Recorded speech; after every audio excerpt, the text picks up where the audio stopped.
Hello everyone and welcome to the Constructive Criticism Network. This network is here to help you improve at Magic the Gathering at every level. From Pauper Leagues to Top 1000 Mythic, we've got you covered. If you want to hear the entire network, head on over to our sponsor at puremtgo.com, where you can hear each and every show, each and every week, and check out their sponsor, MTGO Traders, and tell them that the CCMTG Network sent you. Now sit back, enjoy the show. From YouTube, podcasts, and more, here's this week's episode from ConstructiveCriticism.com. Hello everybody, and welcome to episode 154 of the Common Knowledge Podcast. I'm your host, Christian, and I'm joined by our co-host, Adam, as well as a very special guest from Roll Please, or returning co-host, Brad. Hello, everybody. Woo. It's good to be back. How are you guys doing? I've been trying to keep the seat warm. No, it is firmly your seat now. Yeah, so before we got too far into this episode, just want to remind everyone that Common Knowledge and all of the podcasts on the Constructive Criticism Network are sponsored by puremtgo.com. If you'd like to support the show, make sure to like, share, and subscribe to the Constructive Criticism YouTube channel. Check out the Common Knowledge Patreon. With that out of the way, let's get on with the podcast for this week. Woo-hoo. I can't let you do that yet because there's something I got to bring to your attention. So, you know how some of the most timeless entertainment experiences we have in our lives right now, or well, some of the most timeless entertainment experiences we've had in our lives to this point, are like your classic board games, your Battleship, your I had more of these, like D&D, even 4th edition up. And what do these games have in common? I don't know. Most of your movement's based on a really simple grid system. So maybe you need to check out our sponsor and get your entertaining experience at Game Grid's system. GameGridLehigh.com. Use our promo code CKMTG, get 10% off your order, and it lets them know we sent you. So it works out well for everybody. Yeah, solid. Absolutely.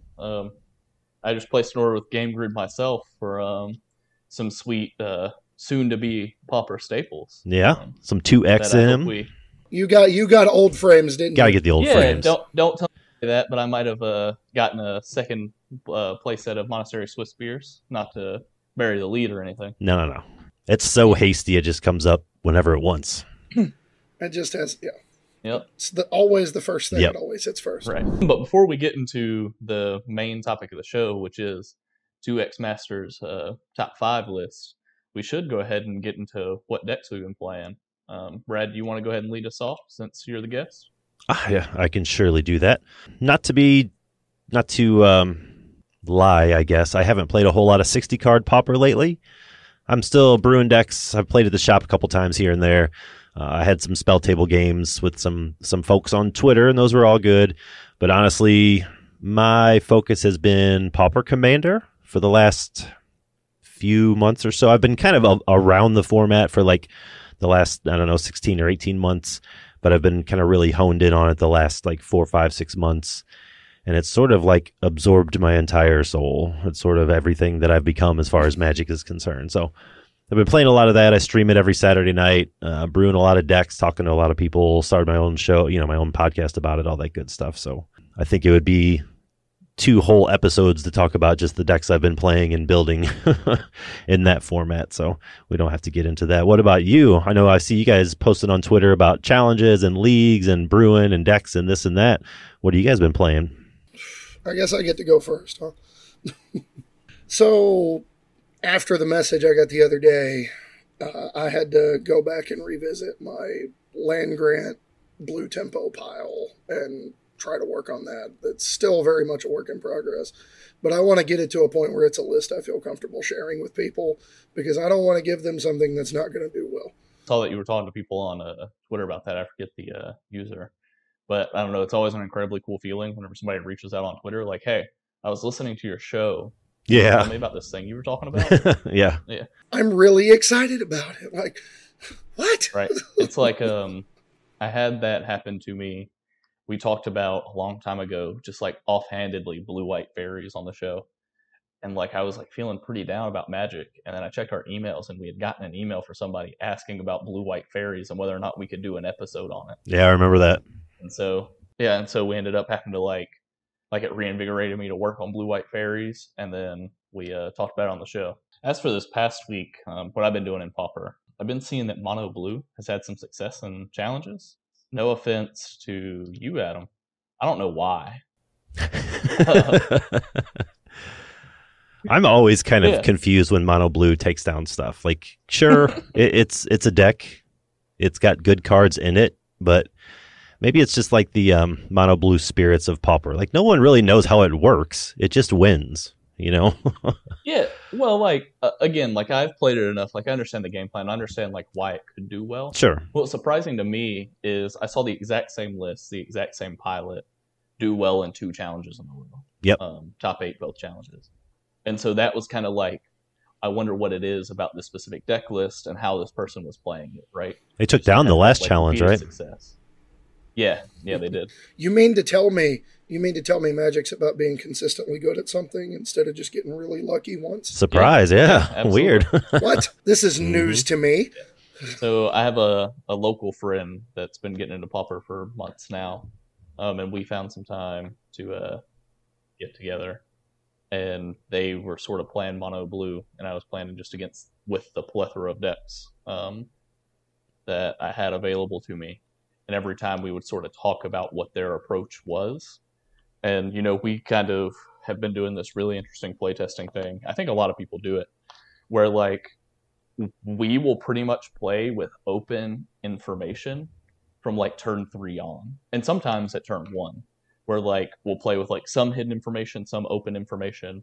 So what I mean by that, right, is, like, you know, whenever they're making a hard decision, say on, like, turn 3, they're like, I think this, like, play that I make on turn 3 could dictate the rest of the game. So they'll reveal their hand to me, and we'll sort of talk about, like, what they should be considering with their hand. Yeah. And maybe I'll reveal my hand to them and go, well, this is something that, like, you hadn't considered, and it is relevant right now. So we got tons out of it, I feel like, especially playing Teamer versus Mono Blue a bunch, right? Like, we kind of figured out the pocket that deck needs to be in to beat that deck. Right. And then, you know, the one thing that was sort of confusing to me, I think, is how Mono Blue was beating the other blue packages. You know, obviously Spire Golem is a house in that matchup because it dodges Lightning Bolt. And, you know, it contends with and eats a lot of the fairies and ninjas from blue-black if they're playing like 7 or 8 ninjas. Right. So I understand why it could have some game. Just to consistently beat it kind of seemed weird to me. But after we played it a little bit more, I think we figured out, you know, some of what the strategy might have been going into those challenges. And, you know, I'm kind of thinking of putting what we've learned into practice this upcoming weekend. Ooh. To see if we were onto something or if maybe we should find a way to talk to the person on MTGO. Yeah. Maybe even a little bit of both. I always like trying to talk to the pilots. We can do 2 things. Right. Now that we've kind of talked about what decks we've been playing, I guess we can get on with the main topic for the week, which again is just each person's top 5 cards from Double Masters 2022. Yeah, the super huge fancy reprint set. Normally, we would start with everybody's number 5 and work our way up. But Adam, as you've always already mentioned in this show, Swift Spear always hits. Don't first. let me take the credit for it. Brad said it first. Right. Well, Swift Spear does always hit first, and so we're going to start at number 1 because I don't think it's to anybody's surprise. Pretty sure we all had Monastery Swift Spear at number 1. Yeah, I'd be surprised if we didn't.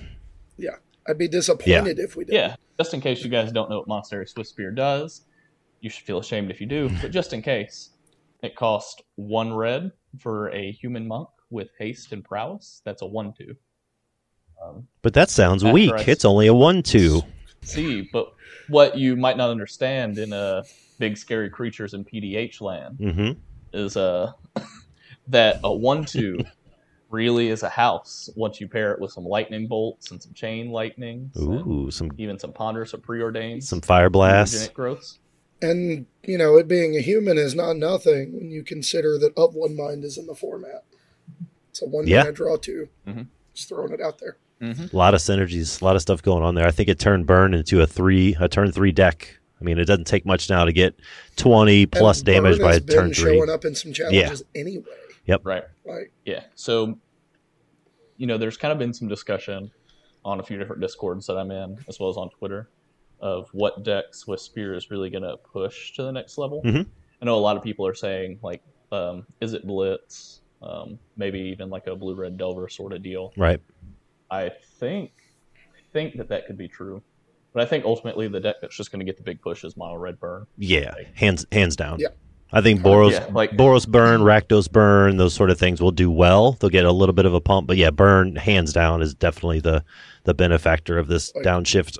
You just have all the Yeah. best cards that you would want in that deck in Pauper Yeah, right now. Yeah, well, the big thing for me, right, is 1-mana creatures with haste benefit from one thing especially, and that's having an untapped land to cast them with. right. So, not having any Ash Barrens or any tapped lands in your deck pretty much guarantees that turn one, if you have a Swift Spear in your hand, your opponent's going to be taking one damage. Yeah, you're cracking for sure. So that's sort of where I could see it fitting in. People are talking about Mono Red Kiln Fiend. Obviously, it'll be in play there, but it's probably not even going to be the third best threat in that deck. I don't think so either. I can't see it in that deck. Probably forget that we don't have Light Up the Stage in Pauper.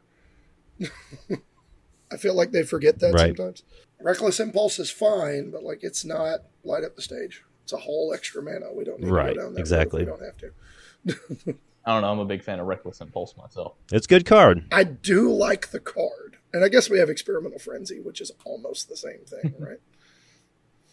Yeah, but yeah, that's kind of my thoughts on Swiss Spear. I don't know if you guys had anything additional to talk about with it. No, I don't think so. Pretty much right Yep. on the head with mine. Like, All All right. right, well, it's just really, really good. then I guess we can kind of get into what everybody's number two is. Brad, again, if you want to go ahead and lead us off with your number two. Sure. Like we were talking about before the show, it feels like with Double Masters, the sequel, it feels like WotC just sort of printed us a deck at Common. And it feels like that deck was, is it Blitz or is it Prowess? That said, my number two option from this set is actually Bloodwater Entity. I love it. This was actually it's been uncommon up until now. This was going to be one of my commanders to build around in Pauper Commander, just because it's so cool. It's a blue and a red for a 2/2 elemental with flying. It also has prowess, and when it enters the battlefield, you may put target instant or sorcery card on top of your library. Now, sure, it's no Archaeomancer, Ardent Elementalist, that sort of thing, but a 2/2 flying with prowess is pretty relevant. It can get pretty powerful, especially in those colors. You know what I'm saying? So, I don't know. I'm a fan of prowess. The more prowess creatures, the better in any format, as far as I'm concerned. What do you guys think? One of the other cards that I've wanted to play with Bloodwater Entity in other formats before was Thunderous Wrath. Sure. Like, miracle cards with that Right. are phenomenal because you can just put them on top of the deck. Just top deck a 5-shot out of nowhere. But even loading something back onto the top of the deck that you otherwise wouldn't get access to again, whether it's an extra burn spell, bigger card draw effect for card advantage late in the game, whatever the case may be, it seems like a really interesting effect for that deck to have access to, and flying is a big deal. Brad, whenever I saw that this card was going to be printed at Common, I immediately thought of you because I thought of one deck that we have talked about a bunch. Mm-hmm. That's a Serpentine Curve. Sure. Yeah. Yeah, just getting to bend a bunch of cards with like pieces of the puzzle or whatever when you're playing the Serpentine Curve deck. A lot of times, right? Like if you're going to bend cards, you're going to want to put the Serpentine Curve into your hand with one of those. Right. So Bloodwater Entity is sort of like a way to bridge the gap. And if there's a card that you put into the graveyard that maybe you would want later, at least you know that you have a Bloodwater Entity coming that you can stack your deck back with. That being said, I'm not sure that you would want to play that over like an Archaeomancer or anything like that. Yeah, for sure. But the fact that it has prowess and has flying definitely makes me more likely to want to try this over one of those two cards. Yeah. It should see a lot of testing. I don't know how well it'll do in the leagues or anything. I guess we'll have to see how the new 2022 Is It Prowess decks play out, but this might be a part of them. We'll see. Mm-hmm. So I guess moving on, Adam, what was your number two? So we talked about this in the Heezy Discord right after I found out it got downshifted, and that is Experiment 1. I can't not have it on mine. because for those of you who don't know, the first Pro Tour I ever watched was Pro Tour Honolulu. Craig Jones, Olivier Ruel was like the first top 8 match I watched. And it was Zoo versus Black White. And while this card wasn't a part of it, thanks to that being my exposure to like high-level competitive Magic, the fact that Zoo is like a deck is something that I just adore, and I love playing it, whether it's good or not. Mm-hmm. Sure. And one of the biggest builds I've been kind of hung up on for the last little while is a Bushwhacker Zoo in Pioneer. And now most of that deck is now legal in Pauper. Yeah. Just 1 second for those that don't know. Experiment 1 is another 1-mana creature. It costs just green for a 1/1 human ooze with Evolve, which is whenever a creature enters the battlefield under your control, that creature has power or toughness greater than this creature, put a +1/+1 counter on this creature. Then you can remove 2 +1/+1 counters from Experiment 1 and regenerate it. So needless to say, right, like Experiment 1 has been pretty powerful in other formats for effectively being a 1-mana 2/2 or a 1-mana 3/3 whenever it matters. Right. That's really hard to kill. Kind of my hesitancy with it, I guess, in Pauper is the first deck that I thought of it going in. I couldn't really ever see it really getting past being a 2/2, growing to a 3/3. Was that Stompy? Mm-hmm. Yeah. And kind of that 3/3 range is sort of where I feel like it really gets that power from, just because that's when you can start removing +1/+1 counters. That being said, immediately ups the worth of Hunger from the Howlpack in that deck. Which is a reason to be playing this. Right. So what's yours? It's your turn. Yeah, well, my number 2 is plain, boring. It's Izzet Charm. Cost a blue and a red, 2-mana instant. You choose 1, counter target non-creature spell, unless its controller pays 2. Deal 2 damage to any target creature. Draw 2 cards, then discard 2 cards. I have a love-hate relationship with Izzet Charm. On one hand, I don't think the mana is good enough in Pauper to justify this card. Okay. Particularly in the decks that I think will want to play it, right? Blue-red Fairies, blue-red Serpentine Curve, the blue-red Prowess deck that's going to kind of come out. All of those decks like as few tap lands as possible. So, in Fairies, you'll play like the 4 snow lands. In Serpentine Curve, you might play like the 4 campuses or the 4 snow lands, depending, maybe some bounce lands. Yeah. But normally you like those lands coming untapped, and then you supplement that with Ash Barrens, which means that your access to your off-colored mana is very particular.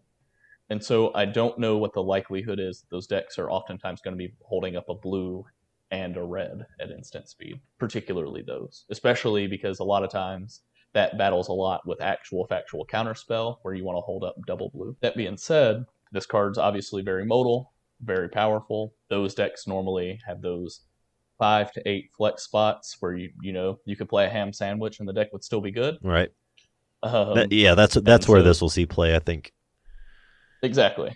But again, I like the fact that it has a chance to fuel those more fringe archetypes. A deck that I have a love affair with, Blue-Red Serpentine Curve, even a Grixis Control, which I've been seeing just a little bit on Twitter sphere. That is sort of where I think Izzet Charm is ultimately going to fall. And then who knows, maybe it'll end up in that is it Blitz or is it Prowess mess that will certainly be coming out over the next couple of weeks. Yeah. Yep. At this point, we could even have like a Jeskai Prowess, Seeker of the Way, Monastery Swift Spear. Is it Charms? Whatever. Just a whole pile of really good cards that probably don't function as a whole deck. Yeah, I would love to see a red-white Prowess deck that splashes blue for Izzet Charm. That's what I'm saying. 100%. So first of all, do we just call Izzet Charm one of the top 5 ham sandwiches to put in your deck? It's a good one. It's definitely a upper end deli ham. It feels like a good advertisement. Yeah, well, it's definitely top 10, and nobody's going to play 4 Abrades, even though maybe they should. Right. Especially right now. But yeah, I guess we can now move on to Brad's number 3. My number 3, I just had it up here. This is one, I put this on the list because it is very intriguing, but I've never played with it. I've never put it in a deck. I've never seen decks played with it, probably because the first printing of it was like 3 years ago. But the first printing of it was a rare, so now we didn't have access to it until now, and that is Dark Dweller Oracle. It's generic and a red for a 2/2 Goblin Shaman. And its text box says, for a generic and sacrifice a creature, you can exile the top card of your library, and you may play that card this turn. This is a very intriguing ability. I'm not sure where it falls. It wants you to play a lot of spells, but it also wants you to sacrifice creatures. Does this go into a huge goblin token deck where you're trying to just rip through your deck and find more burn spells or find more goblin spells or goblin creatures or get to that bushwhacker or what have you? Or is this an aristocrats edition where you want to see the top card? You want to let it stay in exile if it's your 7th land, and you're really needing a galvanic blast or what have you. What do you guys think about it? So aristocrats is exactly where my head went when I saw it. That's the first place I wanted to put it. Because one of the worst things you can have happen playing an aristocrats deck is just drawing the wrong half of the deck. Dead hands in that deck are terrible. It's a way to smooth that out, and it's a unique effect among aristocrats cards in Pauper. Yep. So I dig it. Yeah, I immediately thought of aristocrats. I don't think that I'm really prepared to be able to judge a card like this. That's for people far smarter than I am. To tell me how many to play, if I should play it, and then just let me do it. I'm just thinking, if aristocrats is where this lands, I can't imagine there's any more than 2 of them in your deck, right? That's exactly what you want to see it, but you don't want to see a lot of them because they're just redundant on the field, Mm-hmm. Or dead in your hand or whatever. The question is, are you playing just red-black aristocrats? Are you trying to go Mardu? What aristocrat shell are you wanting to fit this into? Because I think that's ultimately what could end up holding this card back, right? Is just not figuring out the right pieces to put around it. Sure. Because, it was obviously powerful enough that at one time they thought it was a rare. Right. And now they think it's a common. So obviously there's some power differential there, but it probably couldn't see play in Pauper in a good deck so long as the shell around it is found. Do you think it's a cube card? Ooh, absolutely. You think so? Ooh. So the reason I think this is a cube card, right, is because one of the powerful ways, especially in Pauper Cube, to make sure that you win a lot is to just make sure that your draws are as smooth as smoothed possible, out, yeah. Right? Yeah. So that's why, oftentimes I highly value having just the best mana ever in Pauper Cube. Sure. Makes sense. I will take pretty much every land over pretty much any card, save for 5 or 6 cards. Right. That's fair. And so this card, again, makes it to where your draws are a little bit more smooth, but then this also fits, red-white tokens, mono-red aggro, any aristocrats build. That red-green aggro, this is sort of like a simulated card advantage sort of deal. Right, that's what I was going to If say. your opponent's able to stall, you need to find your big splashy thing that's going to push you over the edge, because normally you play 1 or 2 of those. So really, maybe even in 60 card constructed, maybe it's just a card that can fit in 5 different archetypes, but is not like an all-star in any of them. Right. It's like a little dot of glue. It just fits. It just fits That's in. right. And holds Plus, you can put the together. rare version in your cube and throw people off. What? Right. I've included 1 rare of every color that was later a common. Uh-huh. That's great. Yes. Adam, I guess you can move on to whatever your number 3 is. Well, my number 3 was your number 2. Is it, Charm? Oh, I'm sorry to hear that. We've already talked about that. Well, then we'll move on to my number 3, which I'm sure is also on your list. Might of Old Crosa. Yes, that is my number 4. Oh my gosh, I feel so bad. I'm going to let you say my number 4. For those that don't know, Might of Old Crosa is a 1 mana that's actually a theme of tonight, it appears. So far, so good. Yeah, just costs a single green pip for an instant. The text reads, target creature gets +2/+2 until end of turn. If you cast a spell during your main phase, that creature gets +4/+4 until end of turn. Brad, you knew that this card had to be on my list for 1 deck and 1 deck only. And that is blue-green Infect. Yep. With land grant. Yep. 100%. I had no doubts about it. There are no words in that sentence. So it just kept getting better and better with every word. Yeah, some of us just have that effect on people. Right. Serenade me more. Right. So, Might of Old Crosa, seen play in modern, what feels like a lifetime ago. I think it's like the quintessential like peasant cube card. Right. It's just very powerful, you know, like 1 mana +4/+4.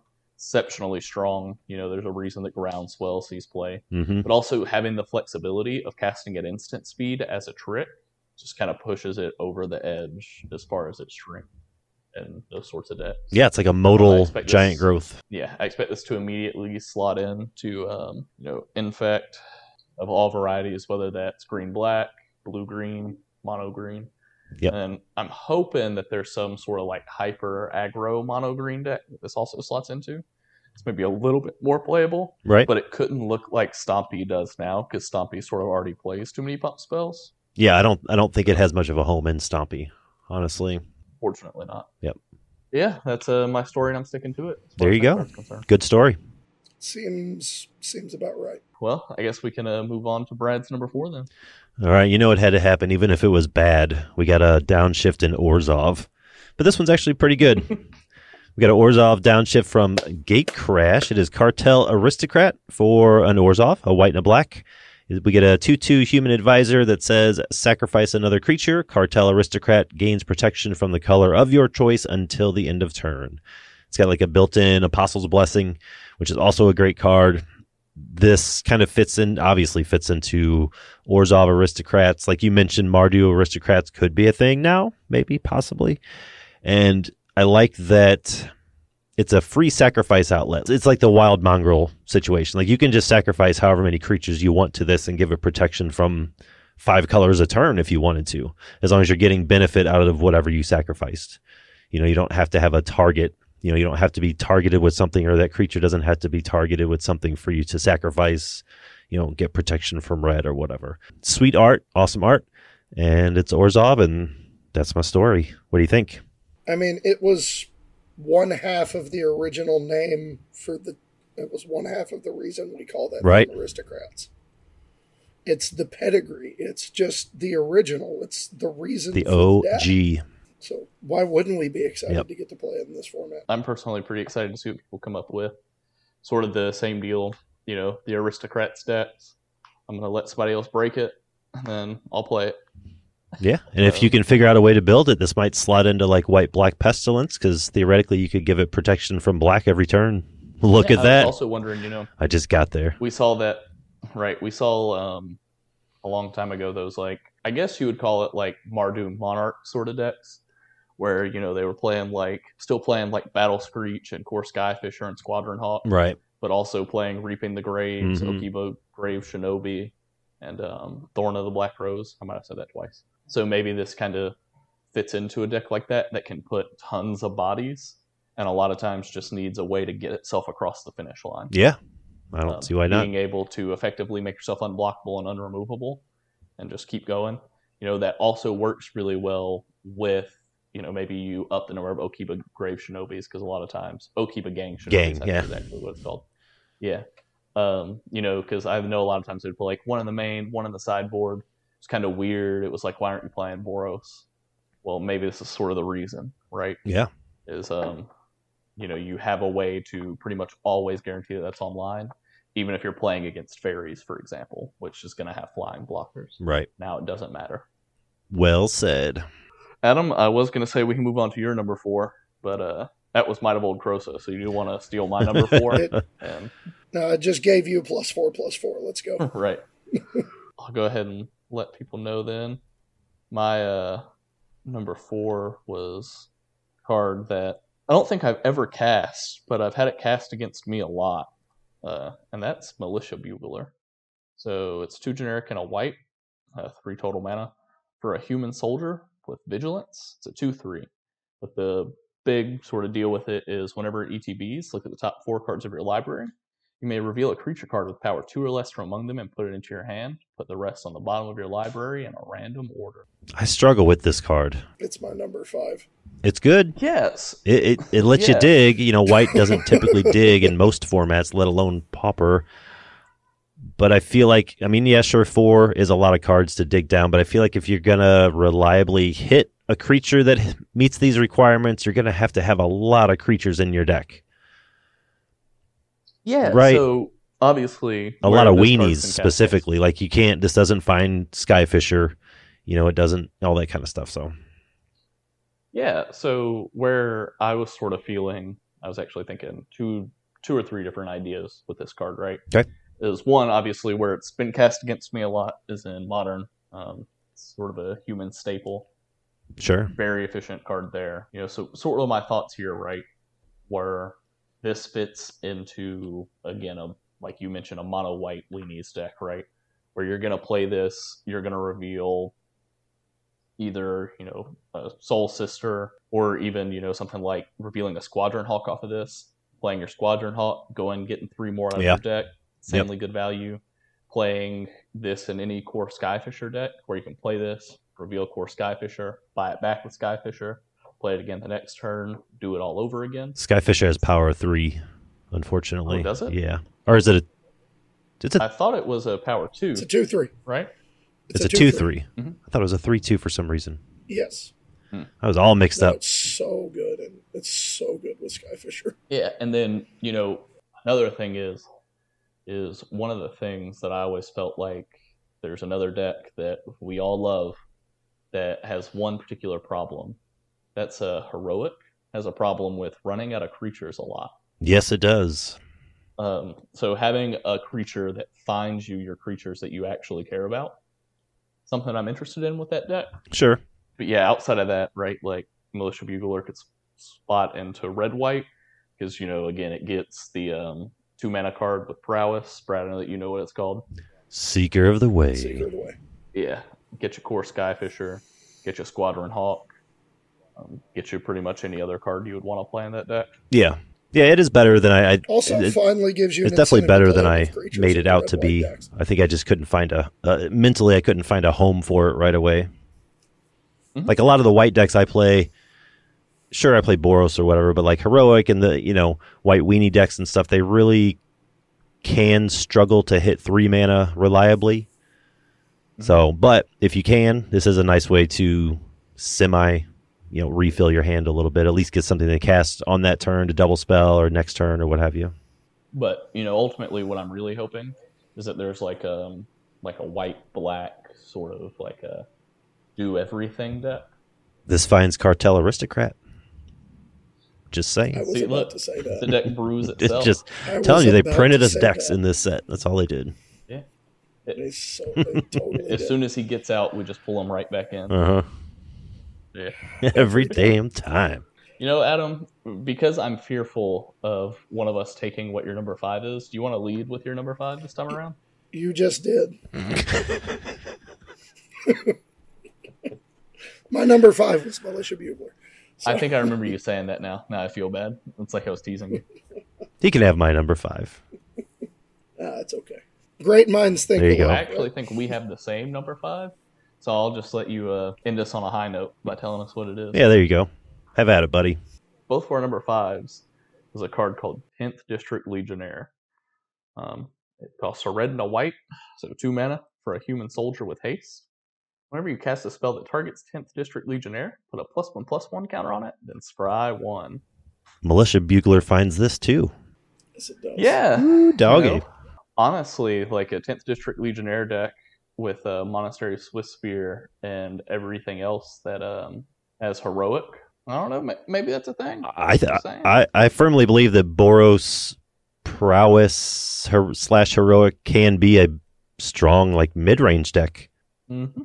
With everything we've already mentioned, the Skyfishers and the Buglers and the 10th District Legionnaire and Swift Spear and Sinker of the Way and all that stuff. Yeah. I don't really have much to say about 10th District Legionnaire. No, it's fantastic. Everybody kind of knows what makes it powerful. It just kind of gets right to the point. And the scry one on it is just the chef's kiss, a little cherry on top.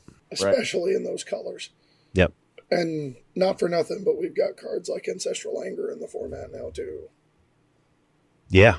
To go with it. Mm-hmm. Right. Like, scry then draw. So, you get to turn Ancestral Anger into opt. And to add to this mid-range deck, we've had Burning Prophet for a few years now, which scries every time you cast a non-creature spell and gets +1/+1/0. Anyone else knew that card? That card is one of my favorites. It's so good. One of my favorites. Also, it's a wizard. Yeah. So Adam tagged me in a tweet today that was like, hey, we need to figure out what decks we're playing in July to talk about on the show. And I think I just discovered what it is. Yeah. We're going to make red-white something work. Beautiful. My name isn't Brad. There you go. And it better be. Right. I'll be the hero you deserve. There you go.